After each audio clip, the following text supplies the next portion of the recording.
Menyakiti tetangga itu kelihatan. Bagaimana cara mengukur yang tidak kelihatan? Lihat bagaimana cara dia berinteraksi dengan yang kelihatan. Oh, dia itu orang yang beriman, imannya kepada Allah kuat.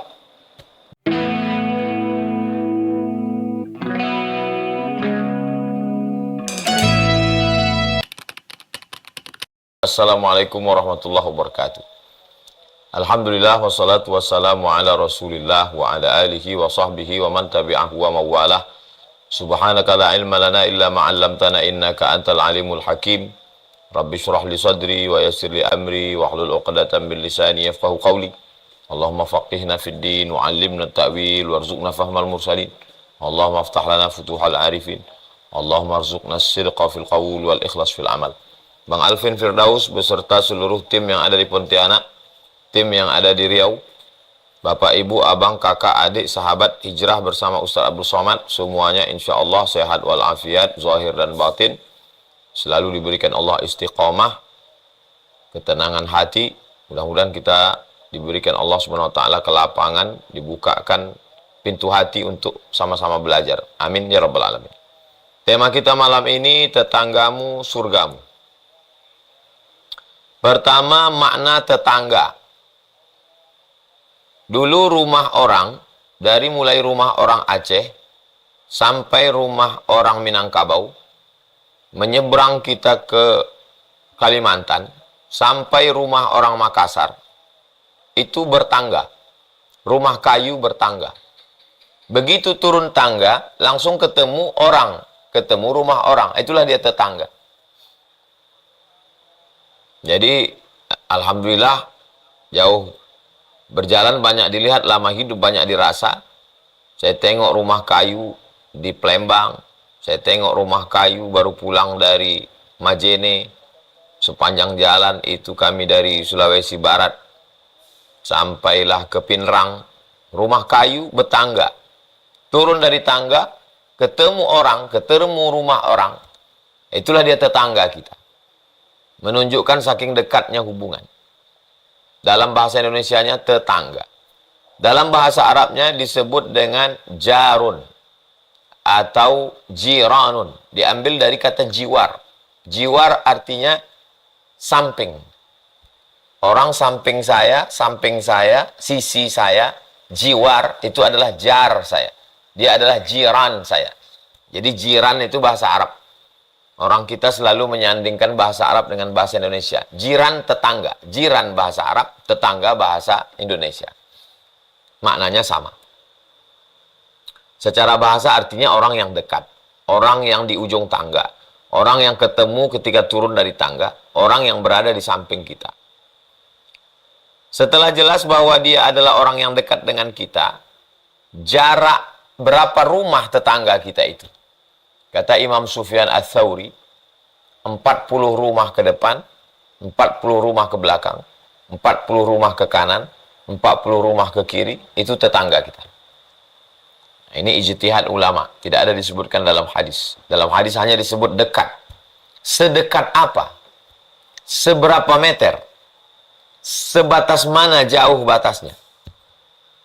Jadi, ulama berijtihad karena tidak disebutkan dalam Al-Quran batasannya. Jadi batasannya itu salah satu ulama berpendapat, Imam Sufyan Ats-Tsauri, 40 rumah ke depan, 40 rumah ke belakang, 40 rumah ke kanan, 40 rumah ke kiri. Ini semuanya tetangga kita.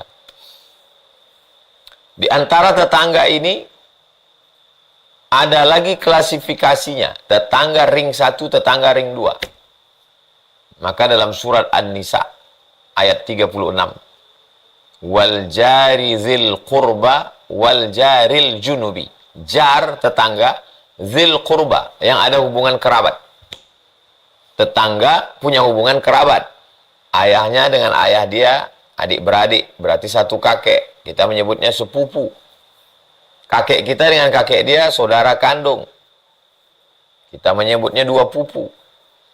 Masih ada hubungan darah. Karena sebab kakek saudara, ayah saudara. Ini ring yang pertama. Wal jari dzil qurba. Tetangga yang ada hubungan kerabat. Yang kedua, wal jaril junubi. hanya sekedar tetangga, tapi tidak ada hubungan kerabat. Ini ring 2. Jadi sekarang banyak orang salah prioritas. Kalau datang undangan pernikahan 5 surat undangan, 10 surat undangan. Maka semestinya seleksi kita yang paling dekat dulu. Wal jari dzil qurba, tetangga yang ada hubungan kerabat. Wal jaril junubi, tetangga yang dekat tapi tidak ada hubungan kerabat. Tetangga yang jaraknya 40, 40, 40, 40. Itu dulu kita datangi. Karena kalau kita mati, mereka ini dulu yang akan mengurus jenazah kita.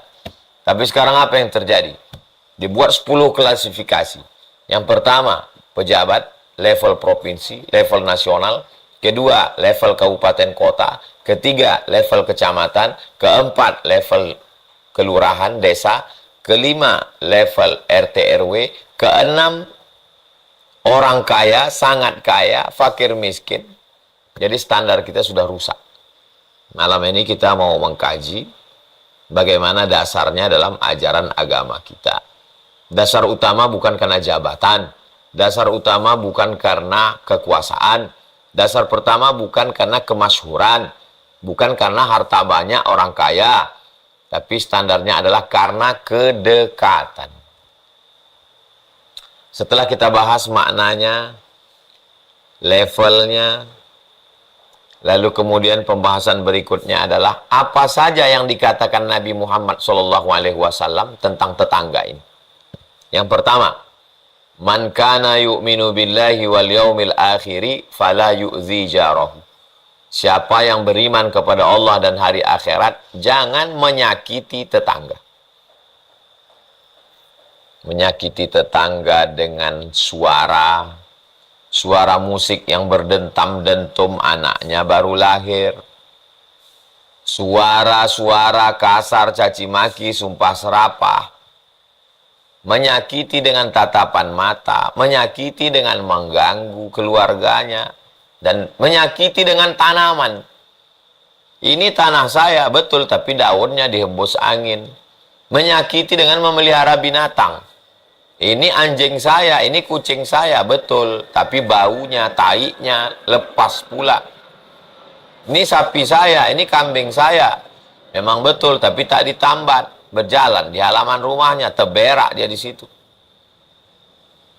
Hal-hal kecil sepele tapi merusak hubungan. Coba lihat, coba tengok. Iman kepada Allah, iman kepada akhirat dikaitkan dengan tetangga. Man kana yu'minu billah, siapa yang beriman kepada Allah, wal yaumil akhir, dan kepada hari akhirat, fala yu'zi jarahu, jangan menyakiti tetangga. Iman itu di hati, tak nampak, tak kelihatan. Menyakiti tetangga itu kelihatan. Bagaimana cara mengukur yang tidak kelihatan? Lihat bagaimana cara dia berinteraksi dengan yang kelihatan. Oh, dia itu orang yang beriman, imannya kepada Allah kuat. Dia yakin pada hari kiamat. Apa standarnya? Mana ada alat pengukur iman? Mana tahu kita apa yang ada dalam hati orang? At-taqwa hahuna, at-taqwa hahuna, at-taqwa hahuna. Takwa itu di sini, takwa itu di sini, takwa itu di dalam. Bagaimana cara mengukur yang tak kelihatan, yang tak nampak, yang tak bisa ditangkap dengan panca indera? Cara mengukurnya, lihatlah dengan yang kelihatan. Salah satu yang kelihatan itu adalah bagaimana sikapnya kepada tetangga. Bukti orang beriman, fala yu'zi jarahu, jangan sampai menyakiti tetangga. Dari mulai lisan kata-kata sampai tangan. Al-muslim, siapa itu muslim? Man salimal muslimun, selamat orang lain, min lisanihi, dari lisannya, wayadih, dan tangannya. Tangan menggeser sempadan, batas. Ini tanah saya, ini tanah kamu. Belum sempat membuat parit, pagar belum sempat dibuat. Menurut keputusan BPN, Badan Pertanahan Nasional, titik koordinat inilah batasnya. Malam-malam diambil tiang, digeser tiang pancang. Maka kata Nabi, orang yang menggeser sempadan tiang pancang batas tanah, tuwiqa. Lehernya akan dililit sab'i aradin, 7 lapis tanah. Padahal yang digesernya itu hanya qaida shibrin, sejengkal. Siapa yang menggeser batas tanah sejengkal, ini dia batasnya di sini, digesernya sejengkal, tuwiqa, maka akan dililitkan yang sejengkal ini, diteruskan ke bawah, tebalnya 7 lapis tanah, tuwiqa, dililitkan ke lehernya min sab'i aradin.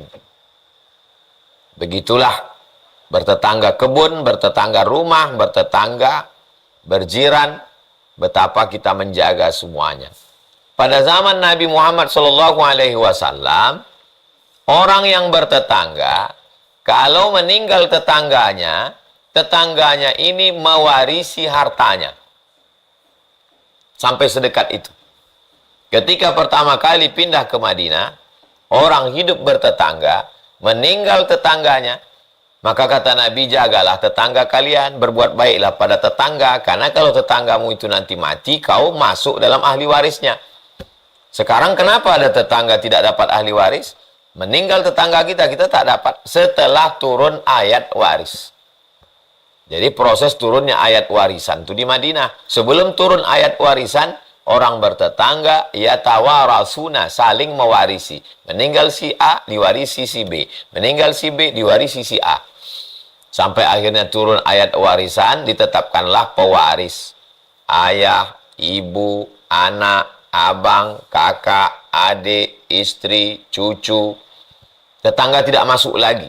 Mansukh hukumnya. Mansukh, terhapus dengan ayat-ayat yang terkait dengan ayat mawarith, yang disebut dengan ilmu khusus bernama ilmu faraid. Sebegitu dekatnya orang bertetangga dalam ajaran Islam. Berikutnya, apa kata Nabi SAW? Tidak diakui iman seseorang man la ya'manu jarahu bawa'iqahu. Tidak aman tetangganya dari kejahatannya.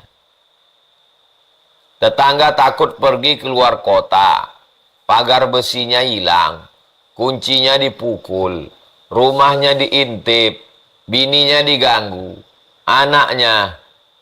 La ya'manu jarahu bawa'iqahu. Tidak aman tetangganya dari kejahatannya. Sudahlah menolong, tidak, malah mengganggu, merusak. Akhirnya tak tahan tetangga itu. Lama-lama dijualnya rumah itu, pindah dia ke tempat lain. Oh, ini bukan orang beriman. Agama Islam ini agama yang menyatakan iman kepada yang tak nampak.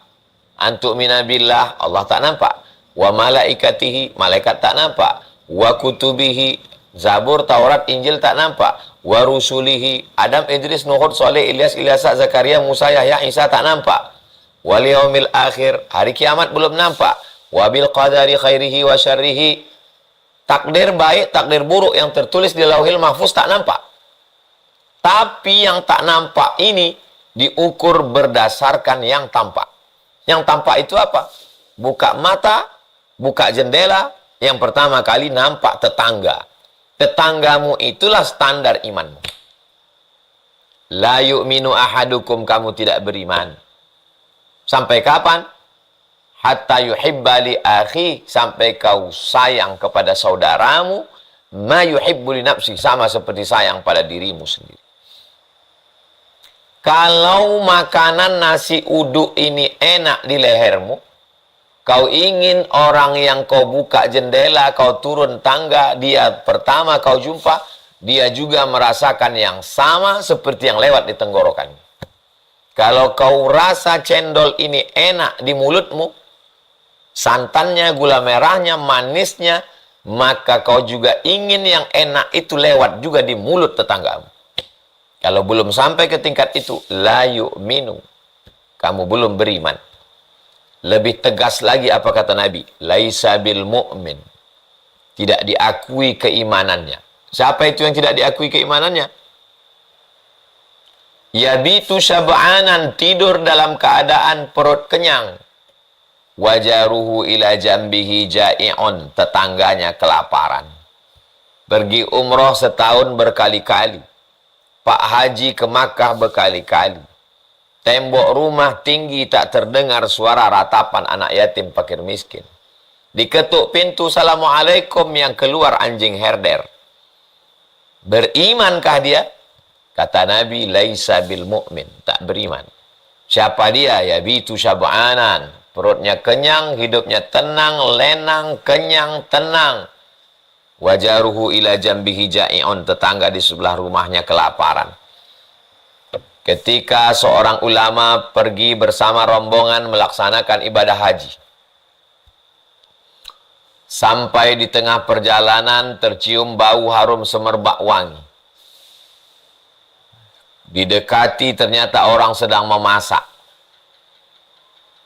Boleh kami minta makananmu? Kata yang memasak, halal bagi kami, haram bagi Tuan. Kenapa begitu? Karena ini bangkai tikus. Kenapa kalian makan bangkai tikus? Haram. Tak ada makanan daripada mati. Bagi kami halal karena darurat, tak boleh pilih mati. Tapi bagi Tuan haram karena kalian tak darurat. Apa yang mereka lakukan? Karena ini bukan haji yang pertama. Kalau haji yang pertama, lanjutkan haji. Ini haji yang kedua, sunat.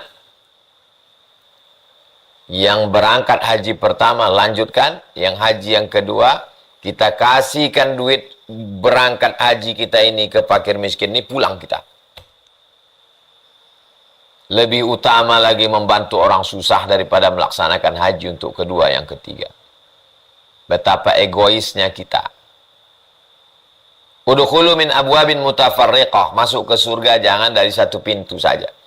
Pintu ke surga bukan cuma haji. Pintu ke surga adalah menyantuni anak yatim, fakir miskin, bil khusus yang ada di pelupuk mata. Assalamualaikum warahmatullahi, rumah kanan.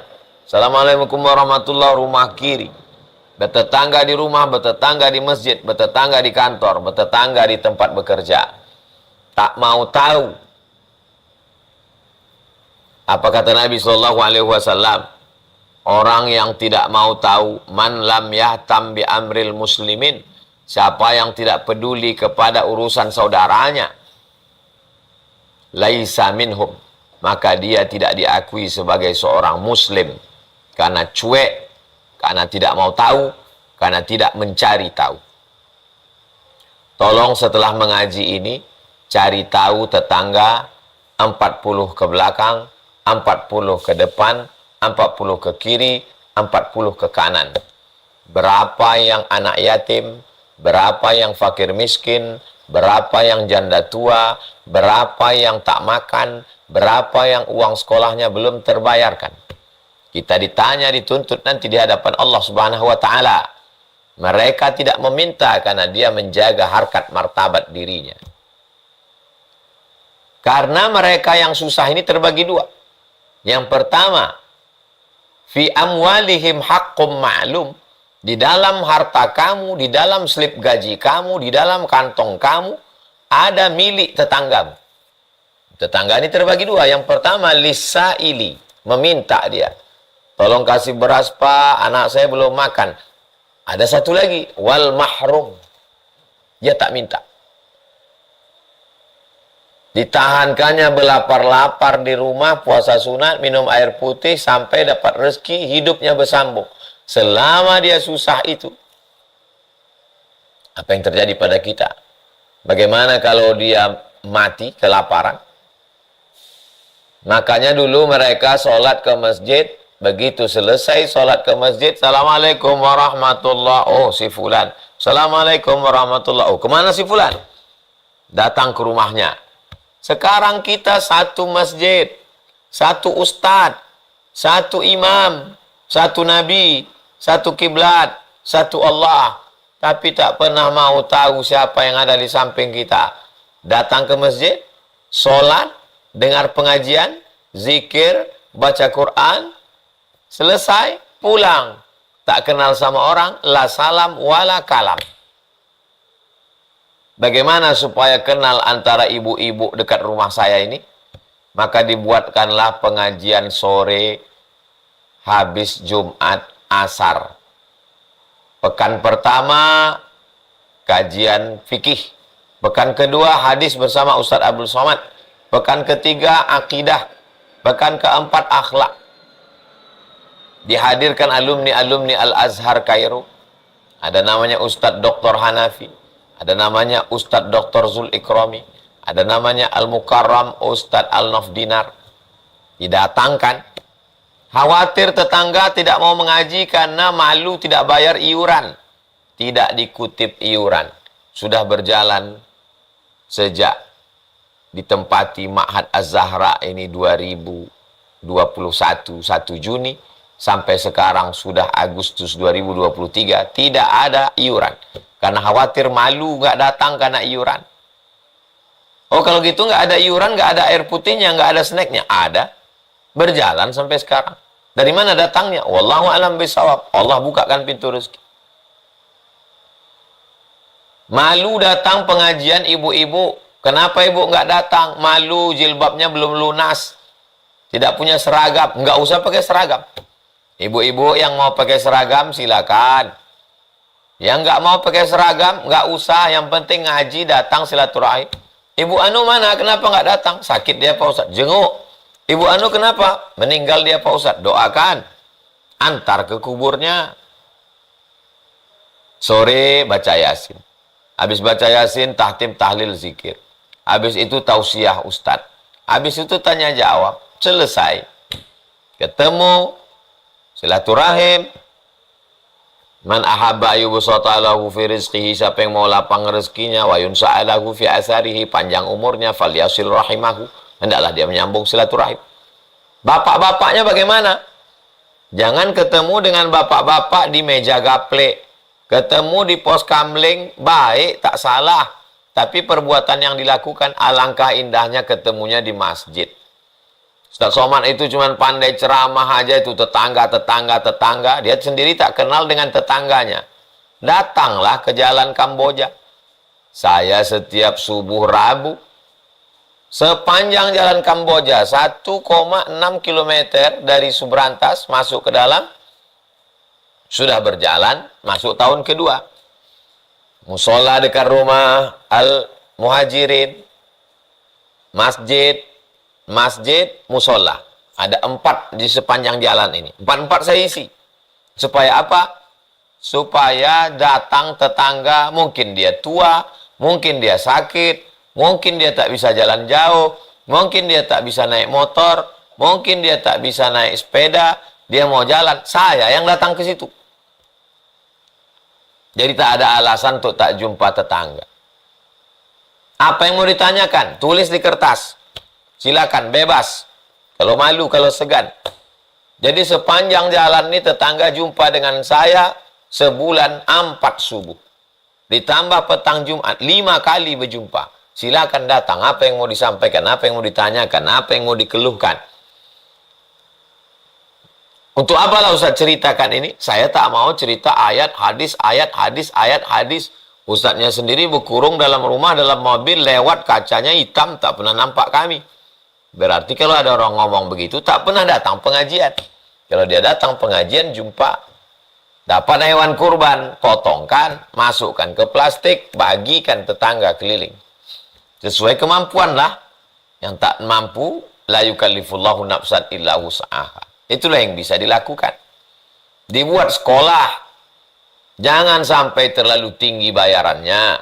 Saya pesankan kepada ustazah, coba survei berapa uang sekolah sana sini.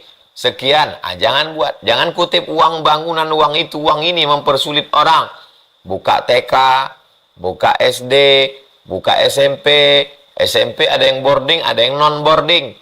Saya kan dekat rumah sini tak perlu boarding. Tak usah boarding. Setor hafalan Quran tetap ada. Dari mulai yang kecil. Anak-anak mengaji. Buatkan ngaji anak-anak. Sudah berjalan tahun ketiga. Anak-anak mengaji. Untuk apa ini? Supaya tetangga dapat menikmatinya. Oh, kami setiap hari Selasa malam Rabu ngaji dengan Ustaz Somad. Kalian?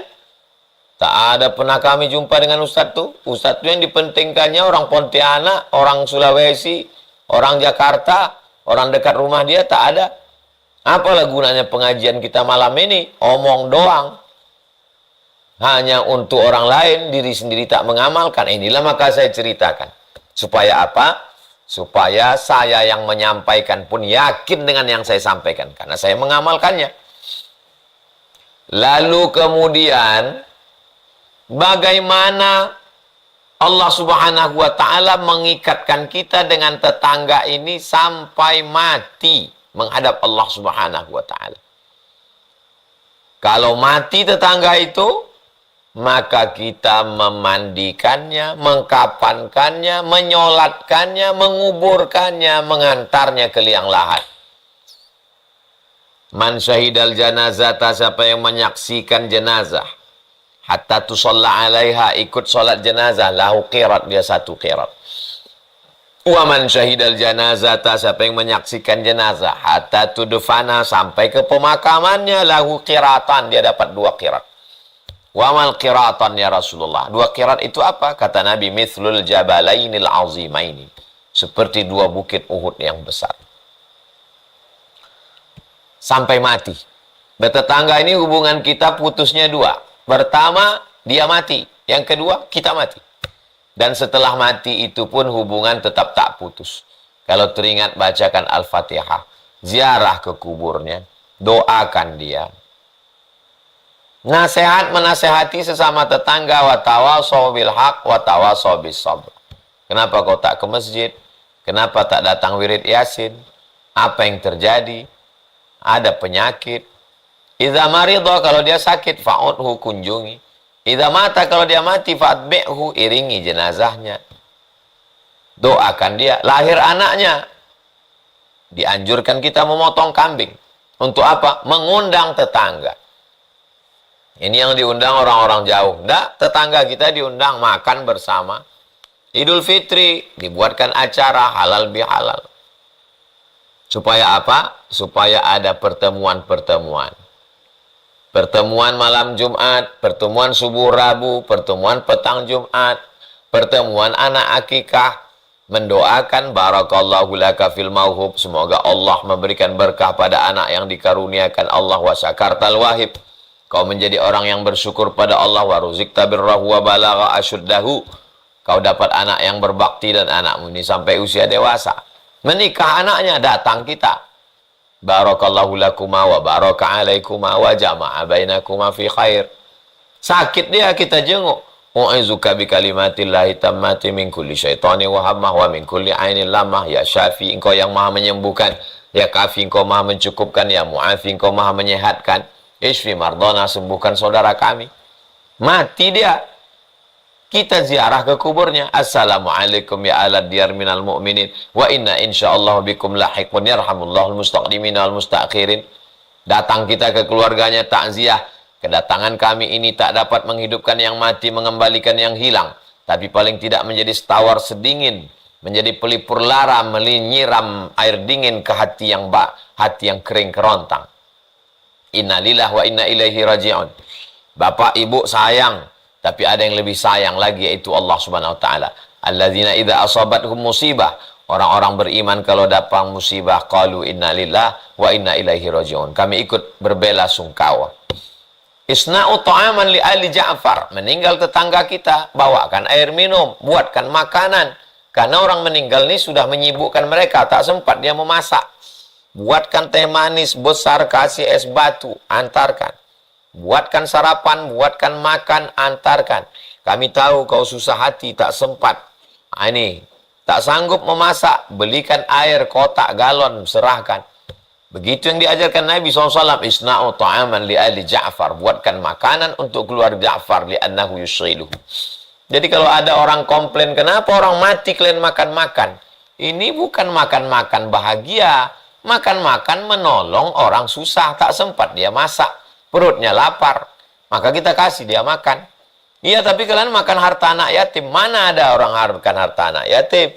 Dari dulu kita udah ada tradisi. Di depan rumah itu dibuatkan baskom. Baskomnya ditutup kain. Yang bawa duit, dimasukkannya duit ke dalam. Biar jangan ketahuan berapa duit dia kasih. Yang bawa beras, dimasukkannya berapa kaleng susu ke dalam. Maka di dalam bercampur beras itu sama duit. Berasnya dimasak. Tukang masaknya siapa? Tetangga di belakang. Beli ikannya, beli sardennya, beli ayamnya, itulah duit itu dipakai. Begitu ajaran dari zaman dulu sampai sekarang. Kombinasi antara agama dengan local wisdom. Zaman dulu orang buat rumah, itu tidak membawa tukang. Saya masih kecil, masih mengingat bagaimana bersama tetangga keliling ikut mencacakkan tiang rumah, kata orang Melayu. Menegakkan tiang rumah, ada yang bawa pisang, ada yang bawa teh, ada. Jadi orang merasa memiliki. Itu rumah kau itu dulu, aku yang menegakkan tiangnya. Orang sekarang dia panggil arsitek, dia panggil tukang, tak mau tahu lah salam wala kalam. Tak ada rasa memiliki, tak ada rasa persaudaraan. Makanya kalau momen-momen pertemuan yang ada itu, yang dikatakan sebagian orang sebagai perbuatan bid'ah, karena terjebak pada sampulnya. Maulid Nabi, Isra Mi'raj, nuzul Quran, tahlilan, yasinan, itu hanya casingnya saja. Isinya momen pertemuan. Jadi banyak orang terjebak pada nama. Namanya ini, yuk robah aja namanya. Namanya apa? Silaturahim. Sama macam orang tak mau makan ikan. Kasih dia ikan. Saya tak mau makan ikan. Tuan rumah ini cerdas. Dibawanya ikan itu ke dapur, di blendernya, dicampurnya tepung, kasihnya bawang. Digorengnya pakai telur. Habis itu disiramkannya kuah cuko. Diminum, dimakan. Sedap ini. Itulah ikan yang kau tak mau tadi. Makan ikan tak mau. Makan pempek habis 3 piring. Ikan juga lah itu namanya. Ikan yang diolah. Jadi pertemuan kita itu daripada ngobrol tak tentu arah, ngalor ngidul, bagus kita duduk membaca Yasin. Kenapa bid'ah pula? Apa salahnya orang baca Quran? Yasin itu bagian dari Quran. Habis itu kata sambutan, ngobrol apa kabar, say hello, kenal lah, terjalinlah semuanya. Jadi kalau ini kita laksanakan, maka insya Allah sholat berjamaah, pengajian, bertatap muka. Jadi semakin canggih alat komunikasi. Zaman dulu di kampung gelap, tak ada listrik, tapi orang kenal. Sekarang terang benderang, orang tak kenal. Kenapa? Karena tak ada pertemuan, tak ada perjumpaan. Berjumpa di medsos lain waktu jumpa aslinya. Di medsos muda betul, pas asli tua. Tak sama bentuknya. Karena medsos tidak bisa mewakili kehidupan yang nyata. Bahwa kita berhubungan melalui alat komunikasi, melalui grup WhatsApp, oke, tidak salah. Tapi jangan tinggalkan yang offline. Jangan hanya terpaku kepada online. Maka pertemuan, persahabatan, sampai puncaknya kata Nabi, almar'u ma'aman ahab. Orang akan bersama dengan siapa yang dia cintai. Bagaimana kalau tetangga kita itu tak Islam? Dalam kitab Sa'ah wa Sa'ah, ditulis oleh Abu Amr al-Misri. Diterjemahkan dalam bahasa Indonesia, judulnya Semua Ada Saatnya. Seorang ulama dari kalangan tabi'in namanya Al-Imam Al-Hasan Al-Basri dari kota Basrah, Irak. Dia sakit, tak keluar-keluar rumah. Datang tetangganya menjenguk. Tetangganya ini tak Islam. Kata tetangganya, mana Hasan Al-Basri? Dia di kamar. Masuk tetangganya itu ke kamar. Ditengoknya di kamar itu ada baskom menampung air dari atas. Rumah tetangganya ini di atas. Hasan Basri, ya. Itu apa itu yang di atas itu? Bocor, kata Imam Hasan Al-Basri. Bocor apa? Tak tahu, ku tampung airnya. Sudah berapa lama kau menampung air ini? Sudah isrina sana, 20 tahun sudah aku menampung air. Kata tetangganya, itu WC ku itu Hasan Basri. Kau tak pernah komplain sama sekali. Aku tak tahu, kata Imam Hasan Basri. Pokoknya aku tampung. Apa yang mengajarkan engkau menjadi orang baik ini? Islam. Ini agama Islam itu, iya. Saksikanlah wahai Imam Al-Hasan Al-Basri. Asyhadu an la ilaha illallah wa asyhadu anna Muhammadar Rasulullah. Masuk Islam tetangga itu. Gara-gara kelembutan. Bukan Imam Al-Hasan Al-Basri menceramahi dia tiap hari datang ngajak masuk Islam, enggak. Dengan akhlaknya itu tertawan hatinya masuk Islam. Sekarang berapa banyak tetangga kita tak tertarik masuk Islam gara-gara menengok kita orang Islam. Salah parkir sikit aja di depan pagar, mengamuk keluar kebun binatang. Katanya Islam itu rahmatan lil alamin. Katanya Nabi Muhammad itu baik. Aku menengok tetanggaku inilah tak jadi aku masuk Islam, Pak Ustadz. Kalau ku dengar ceramah tuh baik kali Islam ini. Al-Islamu mahjubun bil muslimin. Orang Islam ini terdinding gara-gara orang Islam. Agama Islam ini terhijab gara-gara orang Islam. Agama Islam ini bagus, mengajarkan hubungan pada tetangga baik. Tapi bintang iklannya tak menarik. Alhamdulillah tema kita malam ini adalah tetanggamu adalah surgamu. Karena kalau tidak baik kepada tetangga, melayang surga, berubah menjadi neraka gara-gara zalim, aniaya kepada tetangga. Saya Abdul Somad hanya sekedar berusaha. Belum sempurna. Ke depan mudah-mudahan dengan kajian malam ini kita menjadi lebih baik. Sebagaimana biasa, jam 20.40 itu kita serahkan kembali ke Bang Alvin Firdaus. Itu yang dapat saya sampaikan pada kesempatan kali ini. Bang Alvin Firdaus, saya serahkan untuk dialog interaktif. Terima kasih. Wassalamualaikum warahmatullahi wabarakatuh. Waalaikumsalam warahmatullahi wabarakatuh. Masya Allah, lugas, lengkap, padat. Mudah-mudahan Abang Aka bisa menyimak apa yang menjadi poin-poin tentang bab tetangga ini. Insya Allah kita akan lanjut ke sesi berikutnya, Bang Aka ya Bunda. Di sesi tanya jawab ini, kurang lebih nanti ada beberapa jamaah yang kami persilahkan ya, untuk bisa tanya jawab langsung.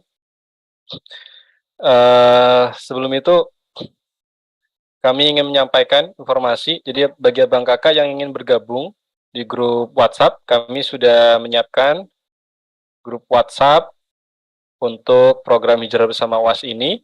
Nah, linknya kami sampaikan di kolom chat. Di kolom chat, silahkan untuk yang belum bergabung saja ya, cukup untuk yang belum bergabung.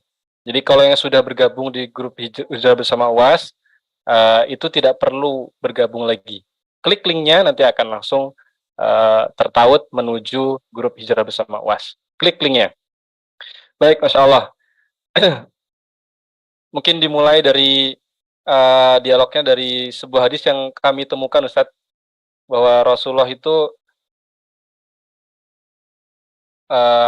saya baca sebuah hadis, kalau kita masak, itu dianjurkan untuk memperbanyak kuah supaya tetangga itu ikut merasakan juga, Ustaz.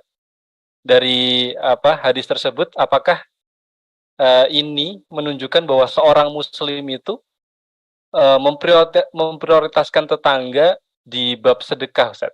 Karena kami juga menemukan di Quran surat Al-Baqarah ayat 215 juga bahwa berbunyi yas'alunaka madza yunfikun qul ma anfaqtum min khairin falil walidaini wal aqrabin. Nah, wal aqrabin di sini apakah ini juga disebut sebagai tetangga, Ustaz? Baik. Idza tabakhta, kalau engkau memasak, fa aktsir ma'aha, banyakkanlah kuahnya. Kenapa banyakkan kuah? Karena susah sampai di Madinah. Miskin. Andai kau masak kuah pun banyakkan kuah. Ittaqin nar walau bisyiqqi tamrah. Kalau kau punya sebiji kurma, maka sebelah, bisyiqqi, kau belah dua, sebelah ke mulutmu, sebelah ke saudara. Artinya semua mengisyaratkan kepada berbagi. Wajaruhu ila jambihi ja'i'un, tetangganya kelaparan, imannya tak diakui. Disuruh memasak lebihkan kuah. Untuk siapa? Bagi kepada tetangga. Wal aqrabin, walizil qurba, kerabat. Wal jari zil qurba, tetangga yang ada hubungan kerabat. Qurba, aqrabin dari kata qarib, dekat. Dekat apa? Dekat hubungan kekerabatan. Sedangkan tetangga disebut dengan jar. Ada tetangga yang kerabat, ada tetangga yang tidak kerabat. Mana yang lebih dekat? Tetangga yang kerabat. Karena dua-duanya dapat tetangganya, dapat kerabatnya. Untuk apa? Untuk berbagi, tolong menolong. Tolong menolong itu ada dua. Tolong menolong dengan materi, beras, makanan, minyak, pakaian. Tolong menolong non materi, nasihat, sumbang saran. Maka selalu disebut terima kasih atas partisipasi material dan moral. Material, materi, benda. Moral, moral, akhlak. Kalau kita mampu buat baiklah dengan harta. Tak mampu buat baik dengan harta, maka dengan tenaga. Tak sanggup dengan tenaga, tahan diri untuk tidak menyakiti. Kalau menahan diri untuk tidak menyakiti pun tak bisa, maka habislah sudah usaha kita untuk berbuat baik. Kalau menahan diri itu kan tak ada yang keluar. Duit tak keluar, nasihat cakap tak keluar. Hanya menahan diri untuk tidak menganiaya orang lain. Demikian Bang Alvin. Wallahu a'lam.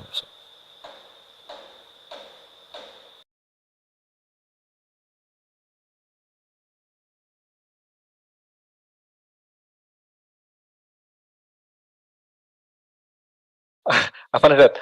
Baik, satu lagi pertanyaan, Ustaz. Tetangga ini kan kadang punya dua mata pisau, Ustaz ya. Kadang ya alhamdulillah kalau kita bisa berjumpa dengan keluarga tetangga yang baik hati begitu. Tapi ya nauzubillah, andaikan kalau kita ketemu dengan tetangga yang kondisinya itu agak toksik, misalnya mengganggu, nauzubillah lah. Seperti apa sikap kita sebagai seorang muslim, Ustaz, dalam menanggapi tetangga yang seperti itu? Apakah ya tetap berbuat baik saja, atau bolehkah kita misalnya bersikap acuh tak acuh mereka, ya sekedarnya sajalah, karena memang orangnya atau ya orang yang kita maksud ini cukup menyakiti kita gitu, Ustaz. Jaza'u sayyi'atin sayyi'atun misluha. Perbuatan buruk, maka balasannya buruk juga. Perbuatan jelek, balasannya jelek juga. Perbuatan jahat, balasannya jahat juga. Buruk balas buruk, jahat balas jahat. Faman afa wa aslaha. Siapa yang mau memaafkan, wa aslaha, dan berdamai, fa ajruhu 'ala Allah. Balasannya Allah yang nanggung. Tak disebutkan balasannya apa. Surprise. Ayat ini mengandung dua. Yang pertama fikih.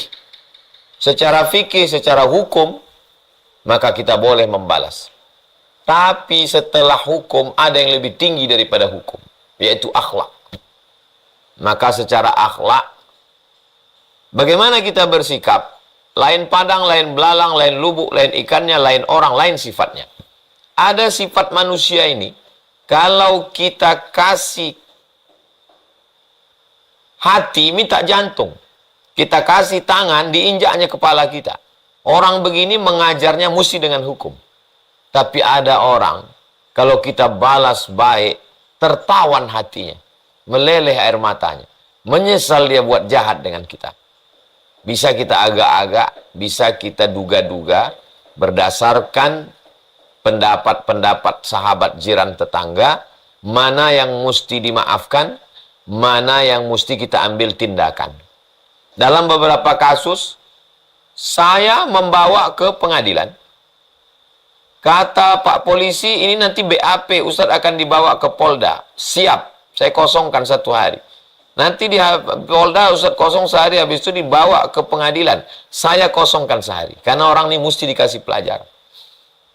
Tapi ada orang-orang yang tidak, karena menurut saya membuang-buang energi. Jadi bisa kita berijtihad dalam hal ini untuk mengambil tindakan atau tidak. Ada beberapa orang, kalau kita terlalu dekat, terlalu akrab, menimbulkan mudarat. Maka kata pepatah orang Melayu, genting tak putus. Putus jangan, tapi genting. Genting itu ibarat tali karet yang ditarik, nyaris-nyaris macam putus, tapi tak putus. Say hello, apa kabar, sehat, cukup, sewajarnya saja. Karena kita udah tahu, ini orang kalau nanti berlanjut, ini panjang ceritanya. Begini begono, kita tahu, kita cut aja. Tapi putus tak boleh. Nah, jadi berlaku pada hukum, hukum itu tidak buta. Hukum tetap juga ada di sana yang disebut dengan urf. Makanya pengambilan hukum dalam Islam itu 10. Quran, hadis, ijma', qiyas, syar'u man qablana, sadduz zara'i, qaulus sahabi, istihsan, istishab, urf. Urf, bagaimana kebiasaan? Bagaimana kebiasaan orang menangani orang ini? Oh, dia ini nggak bisa Pak Ustadz. Kalau tak dibawa ke hukum, habis kita. Nah, itu mesti bawa hukum. Orang ini memang awal-awal begini Pak Ustadz, tapi kalau lama-lama nanti baik. Orang model begini, dibaik-baikin, insya Allah baik. Nah, jadi itulah perlunya kita berinteraksi dengan orang lain.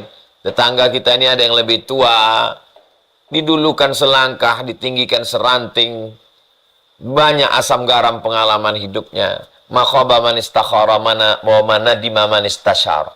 Tak sia-sia orang yang mau istikharah dan tak menyesal orang yang mau minta pendapat orang lain. Demikian, Mas. Baik, Masya Allah. Jawabannya insya Allah ini menjawab beberapa pertanyaan-pertanyaan yang lain ya. Pertanyaan Kak Betty dari Pekanbaru, mudah-mudahan juga ikut terjawab. Kak Az-Zahra, sejenis ya pertanyaannya ya. Tetangga yang agak menyakiti begitu. Baik, kami langsung persilahkan bagi Bang Kakak, Bunda yang ingin bertanya. Silakan raise hand. Kami pilih dari Ahwat terlebih dahulu. Ibu Tarsih Yulianingsih. Silakan Ibu.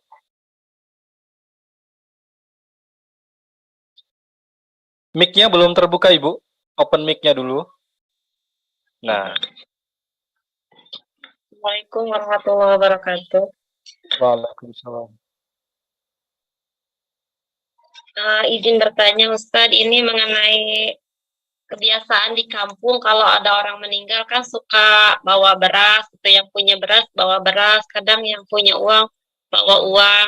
Terus kalau di kampung saya di kebiasaan zaman orang tua dulu katanya, kalau orang bawa beras terus pulangnya si isi baskomnya itu diisiin uang sama pihak keluarga yang orang yang meninggal itu, katanya buat sedekah orang yang meninggal kepada tetangganya itu, katanya itu gimana Ustadz menurut hukum Islam? Itu aja.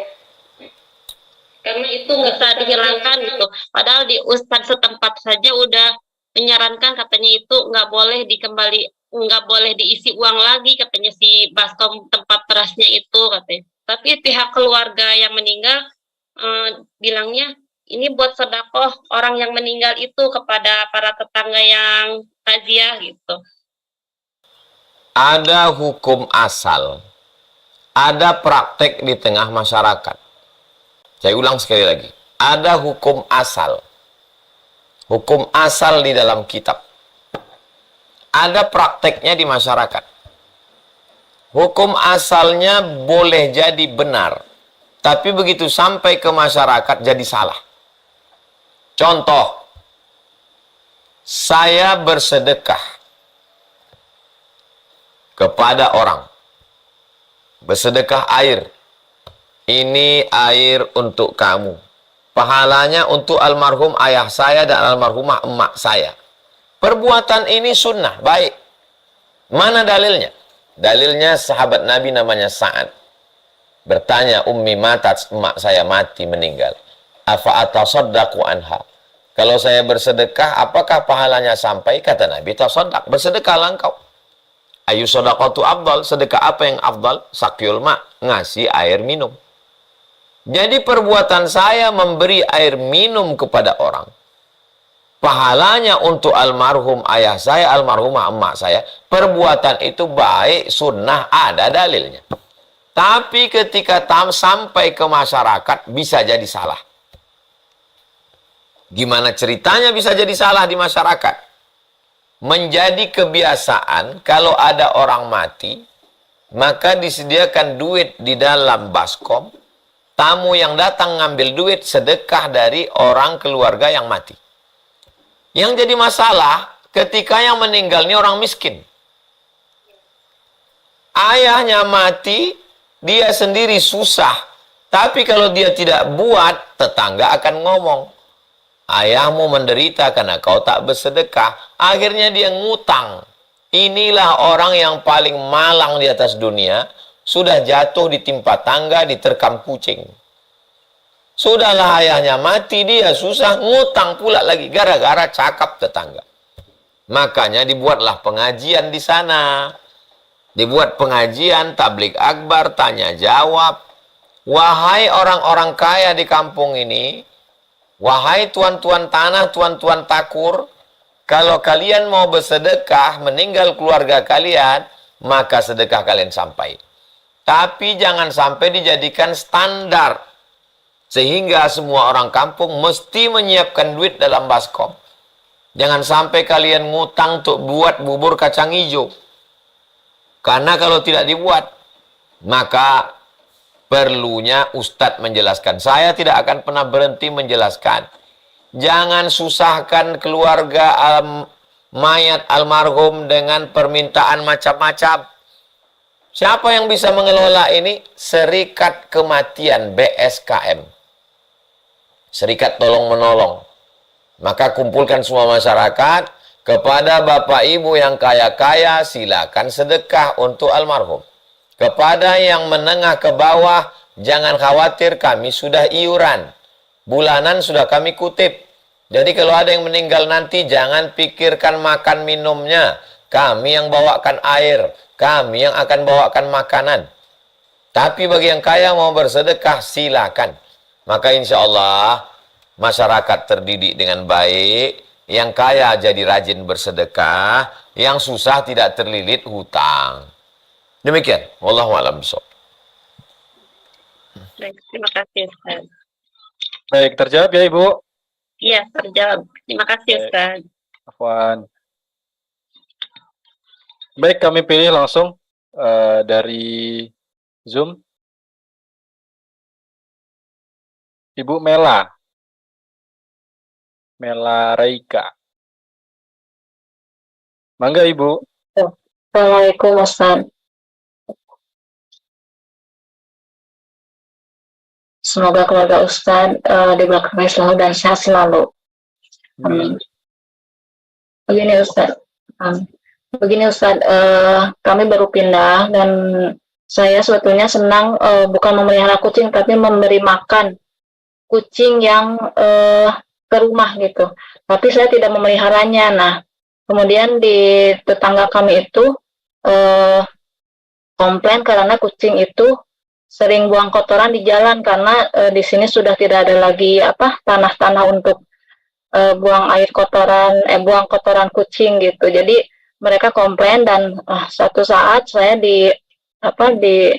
disodorkan kucing itu harus dibuang atau dibawa ke tempat lain atau ke pasar oleh tukang rongsokan gitu, dan saya sendiri malah yang harus bayar uang itu. Apakah saya berdosa membuang kucing itu atau gimana Ustaz? Terima kasih. Assalamualaikum.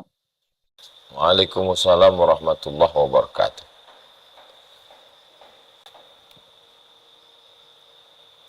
Nabi bercerita tentang seorang perempuan yang pelaku zina, jahat, diampunkan dosanya gara-gara mengasih minum anjing.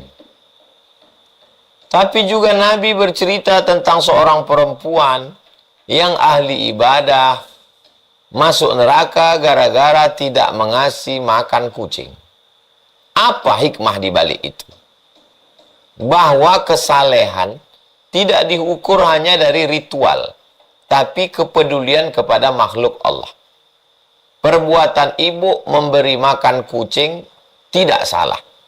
Tapi dengan diletakkannya makanan di depan rumah, kucing kalau udah tahu dia itu ada makanan, dia datang tiap hari. Habis dia makan di depan rumah ibu, dia akan angkat kakinya kencing di pagar tetangga. Habis itu dia lanjut lagi jalan Lalu kemudian perbuatan ibu yang baik dianggap menjadi tidak baik karena akar muasal perkara itu karena perbuatan ibu ngasih makan kucing. Jadi bagaimana solusinya? Disediakanlah satu tempat khusus. Kalau mau rawat kucing ini baik.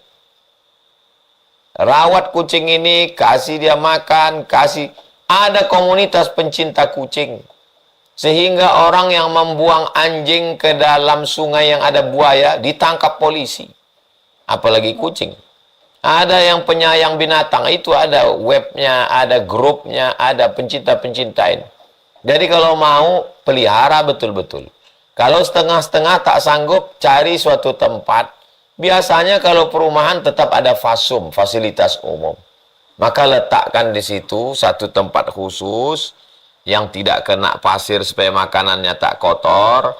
makanan, maka kucing liar, kucing liar makan di situ. Begitu juga perilaku kita terhadap burung. Di Turki ada satu tradisi, menjelang musim dingin, orang ramai-ramai ke tepi hutan meletakkan gandum. Kenapa? Karena musim dingin nanti gandum-gandum di kebun gandum mati.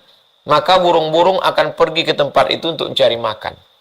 Beda sama tempat kita, tak ada musim dingin. Jadi setiap daerah punya tradisi untuk peduli kepada hewan.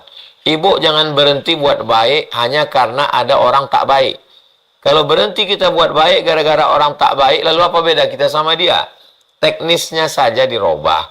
Cari tempat yang terbuka, tanah lapang, sehingga kalau kucing itu habis makan di situ, tak lama setelah itu dia berjalan, belum sampai ke rumah orang, maka dia di rumput-rumput, di pasir.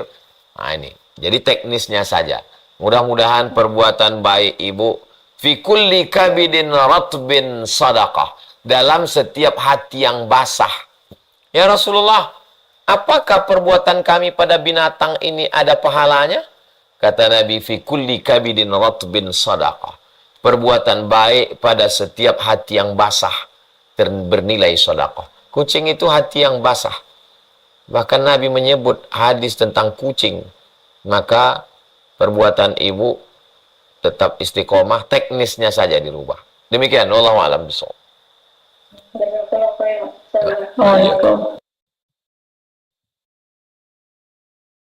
Baik, langsung saja kita ke penanya berikutnya. Kami persilahkan Bapak Herman dari Bandung. Silakan Bapak.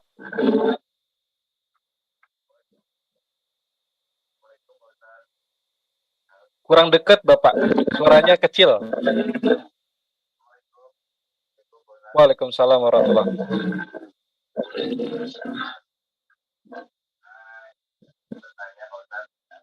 Kami punya tetangga, tapi itu dia pemerintah. Kita tidak tahu aturan agama yang lain. Apa yang harus buat tidak tetangga tersebut berduaan kepada Allah. Kurang jelas Bapak. Ustadz dengarkah Ustadz?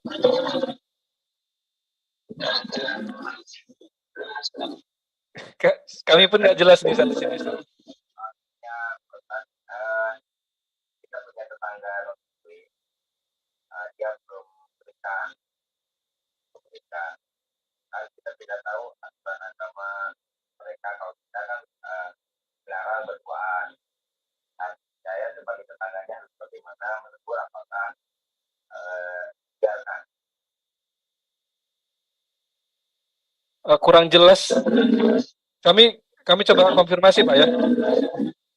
Terkait cara ibadah tetangga ya, bagaimana kita ngajarin cara beribadah, begitu Bapak?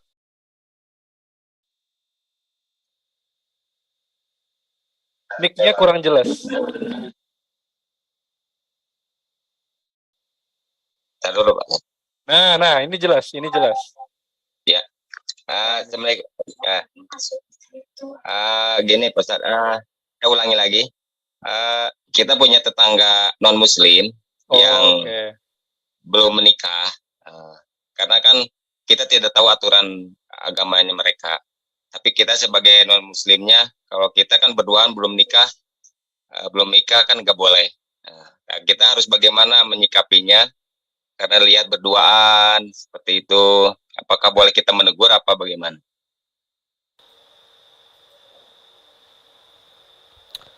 Kita ini tinggal di negara hukum. Hukum kita berdasarkan Undang-Undang Dasar Pancasila, Undang-Undang Dasar 1945. Pemerintahan yang terendah paling bawah ada RT, ada RW. Maka dudukkan bersama.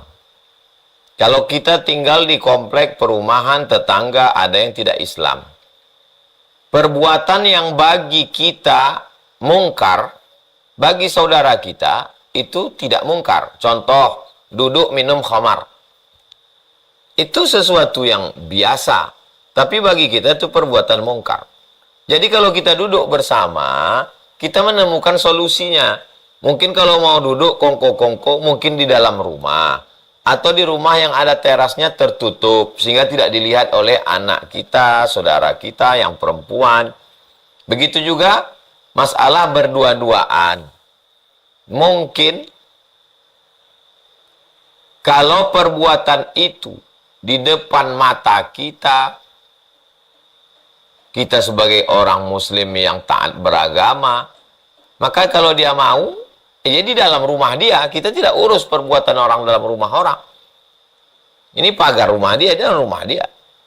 Tapi saya rasa, tidak ada saudara kita yang non-muslim membiarkan anak gadisnya melakukan perbuatan free sex, seks bebas. Itu nggak ada.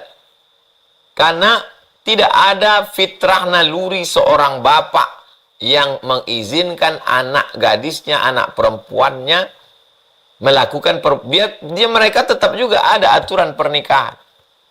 Jadi secara etika moral, jadi tidak semuanya bisa diselesaikan dengan aturan agama kita. Karena saudara kita ini bukan di dalam lingkaran kita. Nah, maka kita sampaikanlah kepada pemerintahan terendah yang ujung tombak, Pak RT, Pak RW, tolong dudukkan masalah ini. Sehingga dibuatlah aturan. Aturan itu dibuat untuk kemaslahatan bersama. Itulah pentingnya musyawarah, duduk. Diangkat, RT itu diangkat kita yang milih. Pilihan kita. Mudah-mudahan solusi ditemukan dengan bermusyawarah. Makanya salah satu dari Pancasila itu adalah permusyawaratan. Kita mengenal ada namanya musyawarah mufakat. Demikian, wallahu a'lam bishawab. Baik, terjawab Bapak.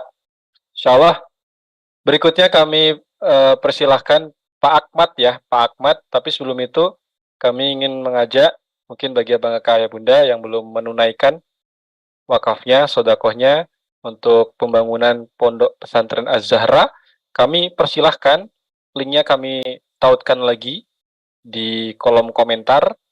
Nah, masih banyak ruang-ruang kebaikan yang menanti untuk abang kakak ayah bunda. Mudah-mudahan tiap dinding yang terbangun, tiap ruangan nanti yang diisi oleh para ahli ilmu dan penghafal Quran, itu mengalir pahalanya, mengalir jariahnya, untuk semuanya, untuk abang kakak ayah bunda yang ikut kontribusi. Mulai dari Rp10.000, abang kakak ayah bunda bisa ikut kontribusi berwakaf, baik atas nama pribadi atau atas nama orang tua. Sekali lagi, linknya kami tautkan di kolom komentar. Nah, insya Allah. Kami bersakan langsung ya ke Bapak Ahmad, Afwan. Oke, open mic-nya Bapak. Baik, dengar Pak Ustadz? Dengeran? Assalamualaikum warahmatullahi wabarakatuh. Waalaikumsalam warahmatullahi wabarakatuh. Terima kasih Buya atas waktunya dan Kang Ustadz Alvin. Salam kenal, saya Ahmad Marogi. Mungkin yang kemarin juga sempat ikut hadir Pak Buya di acara tausiah di daerah Cisauk. Masya Allah.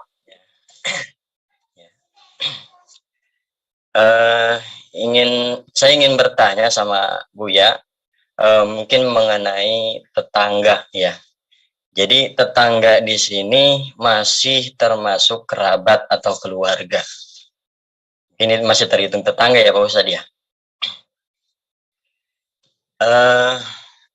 Yang ingin saya tanyakan, bagaimana cara membangun kekeluargaan untuk sama-sama membangun majelis taklim. Kebetulan di rumah gitu ya, di rumah sendiri memang ada majelis taklim Pak Ustadz, Buya. Terkadang mungkin ini hanya suudzon saya kali ya, ketika ingin sama-sama membangun bersama keluarga, ada salah satu dari adik saya atau siapa ya, kemudian ketika kita mau memulai untuk apa? Untuk memprogram daripada majelis taklim, ya ternyata tidak sinkron, Bu ya. Gitu ya. Tidak sinkronnya emang karena mungkin si ini ada saya pengennya seperti ini, saya seperti ini gitu. Nah, ini yang saya ingin tanyakan, bagaimana solusinya supaya kita bisa sama-sama membangun untuk terutama jariah yang diwariskan oleh orang tua gitu ya. Memang ini intinya ingin melanjutkan daripada perjuangan pengajian yang ada di Majelis Taklim tersendiri. Itu aja, terima kasih Buya.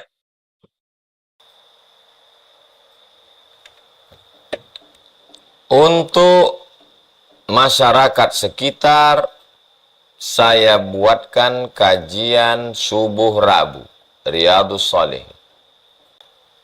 Untuk ustazah, yayasan, guru, semuanya tim, kumpul hari Kamis, malam Jumat, awal bulan, baca Yasin.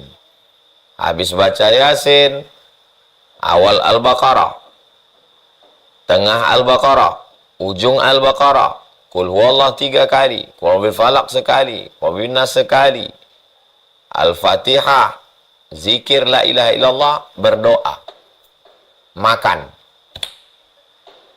Untuk teman-teman seangkatan saya sebelum ke Mesir, angkatan 96,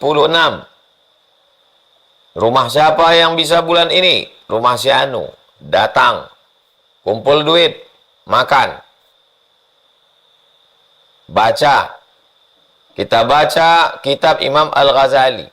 Dapat 2-3 baris, yang penting kumpulnya. Baca ini hanya sekedar ngambil barokah ngaji. Baca, tanya jawab, makan, pulang. Untuk angkatan ke Mesir 98, kami angkat ketua, kemarin di Jakarta ketemu. Nanti ketemu lagi di rumah siapa. Untuk angkatan pondok, baru tadi WA-nya masuk. Kapan kita ketemu? Saya bilang, saya sebulan ada waktu 20 jam. Sebelum khutbah Jumat, ba'da Jumat, malam Sabtu, Sabtu subuh. Pilihlah antara 5. Yang penting ketemu, silaturahim. Ngaji, tanya jawab, ngobrol, cerita, tak usah terlalu formal-formal. Jangan memikirkan yang tak perlu dipikirkan. Jadi kalau ada orang 10 yang setuju 7, yang setengah-setengah 2, yang 1 menolak, kenapa kita mesti gagal batal hanya gara-gara upil-upil ini? Kalau saya tak, saya hiraukan itu. Saya tak pernah memikirkan yang tak perlu dipikirkan. Saya jalan saja. Saya macam kereta api di atas rel. Saya jalan aja. Orang mau datang, datang. Orang mau tidak. Ini ikhtiar saya supaya saya lepas ketika ditanya Allah. Dan kemudian saya berdoa. Selesai. Saya tidak pernah ada mengganggu pikiran saya. Tapi pertemuan-pertemuan ini saya buat.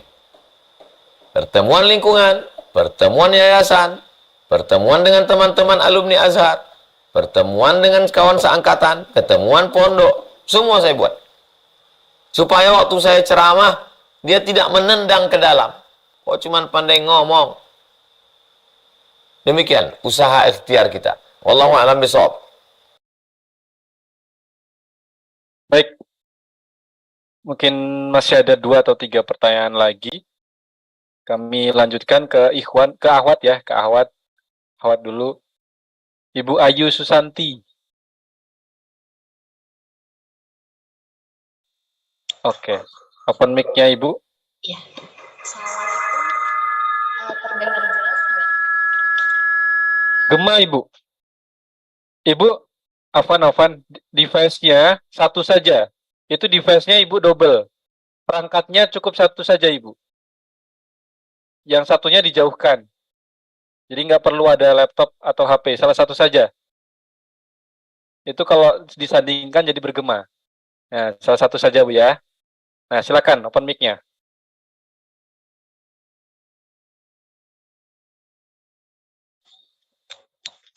Oke. Bismillahirrahmanirrahim. Assalamualaikum warahmatullahi wabarakatuh. Waalaikumsalam. Sebelumnya, jazakallah khairan kasir atas kesempatannya, Bang Alvin juga Ustadz. Baik Ustadz, izin bertanya, saya ada teman yang bertanya kepada saya. Jadi teman saya ini dia bekerja menjadi pembina asrama, kurang lebih begitu Ustaz, di sebuah yayasan. Nah, tapi di yayasan ini dia kategorinya bisa diartikan pengabdian gitu Ustaz. Dan hanya diberi honor kurang lebih sekitar 300.000. Tapi itu pun diberikannya ketika sudah 6 bulan gitu Ustaz. Jadi otomatis dia itu benar-benar Masya Allah banget ya, karena nggak dapat makan Ustaz di yayasan tersebut. Jadi semua biaya itu udah segitu aja gitu Ustaz, sampai 6 bulan itu. Jadi selama ini kadang dia makan itu suka utang pinjam gitu dengan kawan-kawan yang lainnya. Nah, sekarang ini ayahnya sudah berusia lanjut gitu, dan sudah tidak bekerja, sedangkan dia punya 3 adik, yang mana semua adiknya sekolah. 1 adiknya pesantren, cukup membutuhkan biaya, juga 2 adik yang lainnya. Gitu. Tapi orang tuanya ini hanya ingin si anak ini tetap berada di yayasan tersebut, walaupun dengan gaji kecil. Sedangkan si teman sayanya, dia memikirkan keluarganya gitu Ustaz, juga adik-adiknya yang sekolah. Lantas dia bertanya, gimana kalau misalkan saya pindah cari kerjaan yang lain demi kebaikan bersama untuk kebutuhan keluarga, tapi bagaimana dengan ridho orang tua saya? Karena orang tua saya tidak ridho jika saya pindah dari yayasan ini. Kurang lebih begitu Ustaz. Jangan kecintaan kita kepada agama dieksploitasi orang. Jangan kecintaan kita kepada guru mengeksploitasi orang. Agama Islam ini agama keseimbangan antara akal dengan hati, rasional. U'tul ajira ajrahu qabla an yajiffa araquhu. Berilah upah pekerjamu sebelum kering keringatnya. Lihat yayasan ini, bagaimana keuangannya. Kalau yayasan ini secara finansial mandiri, bisa menggaji orang, tapi dia menggaji 300.000 per semester 6 bulan, itu membunuh orang. Maka dia mesti diusut, karena penipuan, mengeksploitasi orang. Lapor ke polisi, penggelapan dana umat. Keluar dari situ. Tapi kalau pondok ini susah, memang tidak mampu, maka kalau masih mau mengabdi, mengabdilah. Menolong dakwah. Tapi kalau tidak mampu, 300.000 6 bulan, itu sangat di bawah fakir miskin. Di bawah miskin, di atas fakir sedikit. Karena beda fakir sama miskin, fakir tidak ada income sama sekali. Ini ada 300.000. Miskin, karena tidak mencukupi kebutuhan. Maka sampaikanlah ke ayah, ke ibu. Ayah, ibu, aku di sini cuma digaji 300.000. Aku menanggung makan kalian. Aku menanggung makan adik-adik. Kalau begini terus mati kita. Maka berbakti sama kalian, aku sudah cukup berbakti. Untuk mencari rezeki nafkah ini, aku mesti mencari duit di tempat lain. Pengabdian udah cukup udah. Potongkan video ini, tontonkan sama dia. Ini banyak orang-orang baik, lurus, lugu, culun, dieksploitasi. Orang Indonesia ini, dari Sabang sampai Papua, baik-baik, sopan-sopan. Itu diakui sendiri oleh jamaah haji dari berbagai negara yang ada. Saya kalau udah ketemu sama orang Maroko, Minen, dari mana? Indonesia. Indonesia, Indonesia Mizian. Indonesia. Indonesia Mizian, Indonesia. Kata orang Mesir, Indonesia Kuais. Dari mana mereka tahu Indonesia ini baik-baik? Dari ketemu waktu di Makkah. Sopan. Luar biasa orang Indonesia. Orang Asia, Malaysia, Brunei Darussalam, Patani, Thailand Selatan, Moro. Tapi jangan mau dibodoh-bodohi orang, dieksploitasi orang. Rasional berpikir. Jelaskan pada orang tua. Demikian, wallahu a'lam bishawab. Kami persilakan terakhir kepada Bapak Heri Fahrizal Sukabumi. Ya, terima kasih. Alhamdulillah, Pak Ustadz. Maaf nih sebelumnya Pak Ustadz itu pernah tablik ya di Sukabumi di SMA SMKN. Saya dalam kesempatan ini saya juga meminta maaf ke Pak Ustadz, minta ridhonya. Waktu itu saya cium tangan Pak Ustadz, tapi kemudian saya tarik karena saya saking bahagianya bisa mencium tangan Pak Ustadz ya. Apa? Itu saya minta maaf. Yang kedua, pertanyaan kedua saya mohon maaf ya, mohon ridhonya juga. Kemudian pertanyaan kedua saya,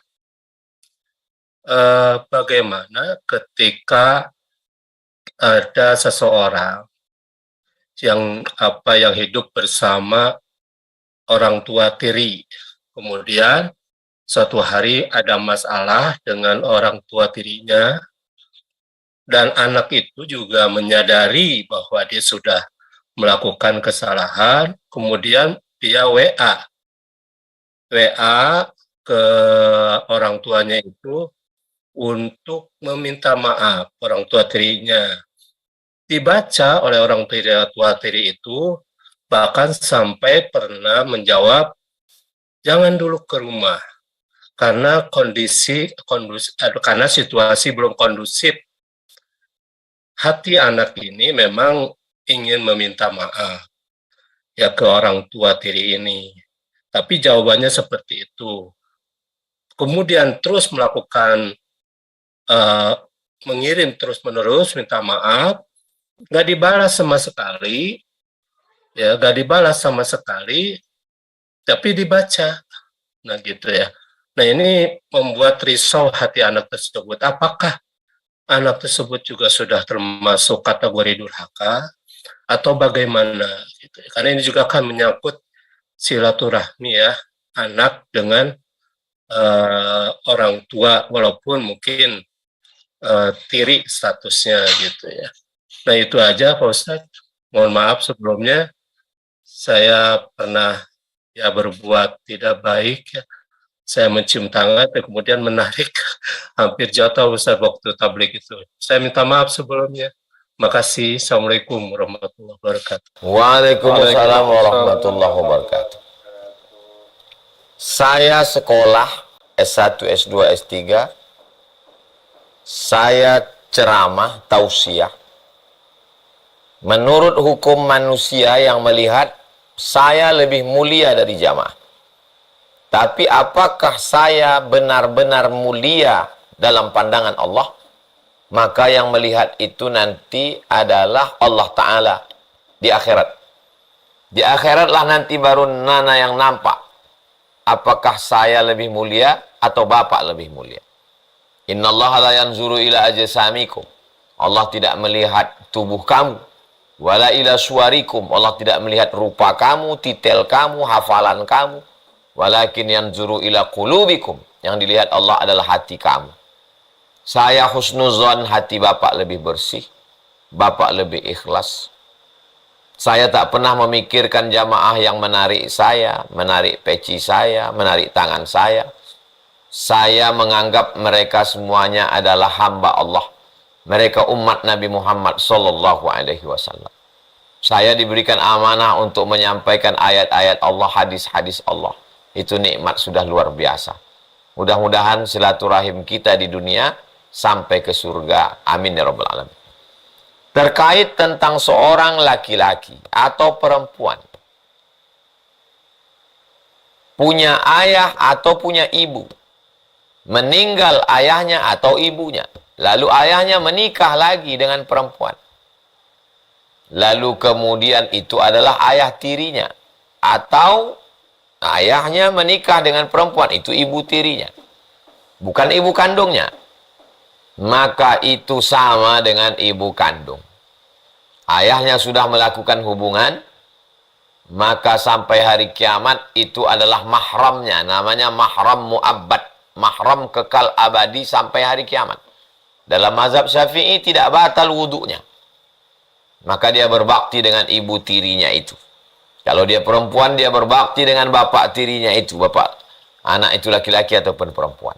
Terjadi masalah, sakit hatinya, jangan kau datang lagi ke rumahku.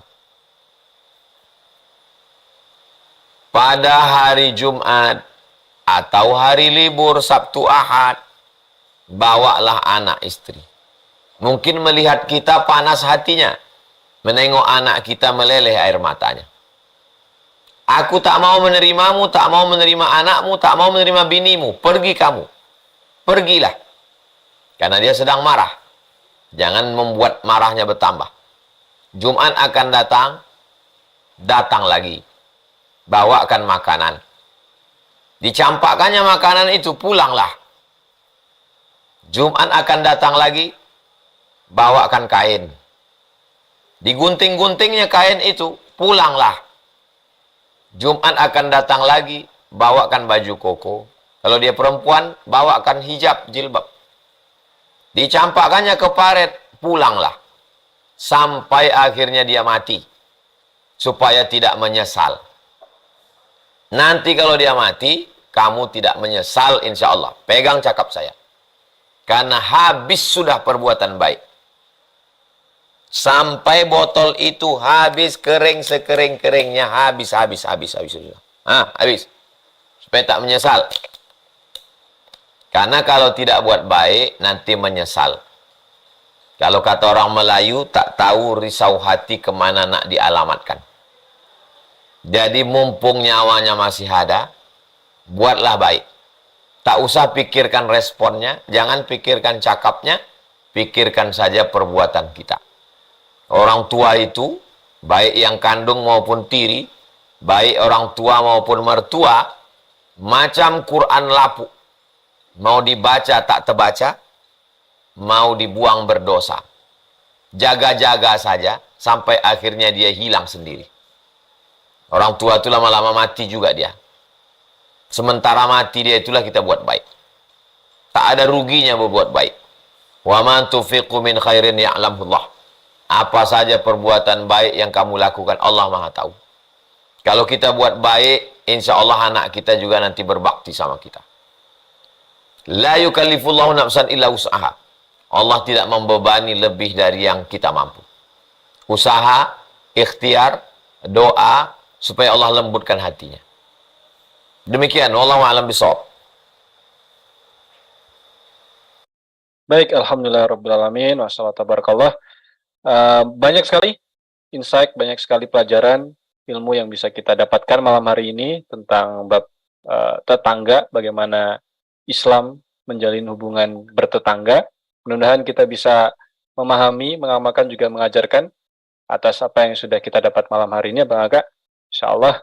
Dan kami ucapkan terima kasih untuk Abang Kakak yang sudah ikut bersodakoh untuk pembangunan pondok pesantren Az-Zahra. Berkah selalu untuk semuanya yang sudah bersedekah. Mudah-mudahan pahala jariyahnya mengalir terus tanpa putus kepada kita semua yang ikut berkontribusi. Amin Allahumma amin. Baik, terakhir Ustadz. Mungkin kesimpulan dan juga atau closing statement terkait tema pada malam hari ini, sekaligus minta doanya untuk kita semua. Mohon keridoan untuk memimpin doa. Tafadhal Ustaz. Dunia ini tempat ujian. Ujian tauhid mencari Allah. ujian mencintai Rasulullah, ujian berbakti pada orang tua, ujian keluarga sakinah, ujian mendidik anak.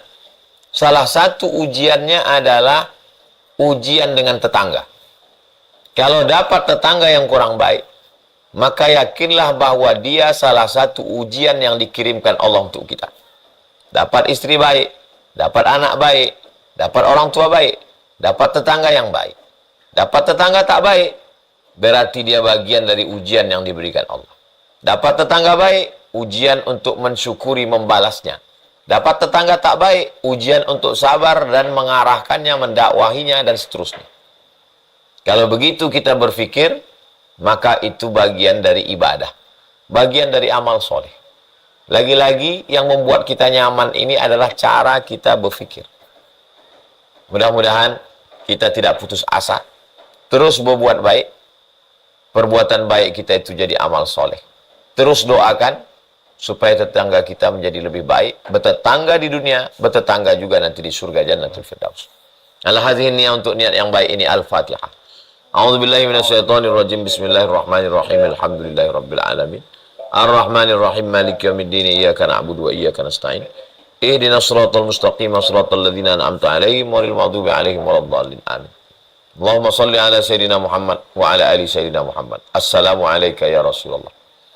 Allahumma ja'alna minal mutahabbina bi jalalik. Jadikan kami orang yang berkasih sayang karena Engkau. A'udhillana tahta zilli arsyik. Berikan kami naungan di bawah singgasana arasy. Yauma la zilla illa zilluk. Hari itu tak ada tempat bernaung kecuali Engkau. Ya Latif, ya Latif, ya Latif. Engkau yang maha lembut, ultuf bina. Lembutkan hati kami, lembutkan hati tetangga kami. Ya Azim, Engkau yang maha agung, maha mulia. Muliakan kami dengan maaf. Waj'alna minal afin. Jadikan kami orang-orang yang suka kepada maaf. Allahumma innaka afuun, Engkau maha pemaaf. Tuhibbul afwa, Kau cinta pada maaf. Fa'fu anna, maafkan kami. Jadikan kami orang yang suka memaafkan orang lain. Allahumma aftah bainana wa baina qaumina bil haqqi wa anta khairul fatihin.